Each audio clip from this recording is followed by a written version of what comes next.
Hi friends, welcome back to my channel my simple remedies. ఈరోజు మన వీడియోలో recipe ఏంటంటే వామన్నం ఎలా చేసుకోవాలి.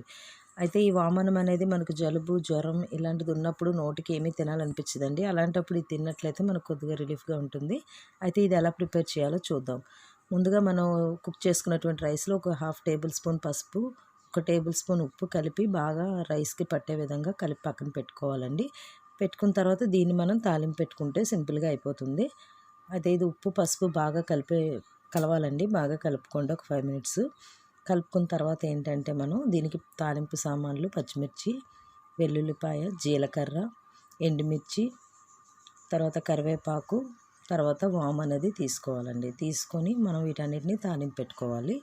అయితే ముందుగా బాండీలో ఆయిల్ వేసి ఆయిల్ బాగా హీట్ ఎక్కిన తర్వాత మనం ఈ ఒక్కొక్క పోపు సామాన్ని అందులో వేసి మనం ఫ్రై చేసుకోవాలండి. ఇక్కడ నేను ముందుగా వెల్లుల్లిపాయ వేసుకుంటున్నానండి. వెల్లుల్లిపాయ వేసుకొని దాన్ని ఒక 5 మినిట్స్ పాటు రోస్ట్ చేసుకోవాలండి. వెల్లుల్లిపాయ ఒక్కటే మనకు టైం పడుతుంది రోస్ట్ అవ్వడానికి, మిగతా అన్నీ కూడా ఈజీగానే రోస్ట్ అయిపోతాయి.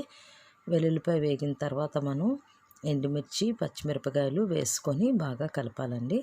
ఇవి కొద్దిగా ఫ్రై అయిన తర్వాత ఏంటంటే మనం జీలకర్ర యాడ్ చేసుకోవాలి.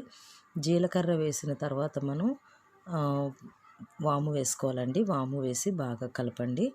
బాగా ఇవి ఫ్రై అయిన తర్వాత మాత్రమే మనం పసుపు యాడ్ చేయాలి. దీనికి కొద్దిగా టైం పడుతుంది.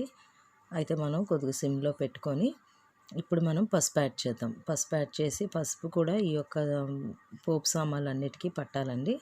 పట్టే విధంగా మనం బాగా కలుపుకుందాము. కలుపుకున్న తర్వాత ఏంటంటే మనం ఇందులో కరివేపాకు అనేది వేసుకోవాలండి. కరివేపాకు వేసి ముందుగా వండి పెట్టుకున్నటువంటి రైస్ని ఇందులో యాడ్ చేసుకోవాలి. యాడ్ చేసుకొని బాగా కలిపి ఒక 10 మినిట్స్ పాటు మనం మూత పెట్టేసినట్లయితే మన రైస్ అనేది రెడీ అయిపోతుంది.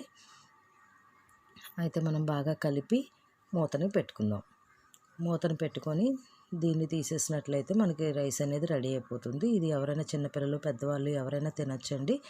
ఇది టేస్ట్ బాగుంటుంది. అదేవిధంగా అజీర్తికి కూడా బాగా పనిచేస్తుంది. చూసారు కదండి, మన రైస్ రెడీ అయిపోయింది. దీన్ని వేరే సర్వింగ్ బౌల్లోకి తీద్దాం.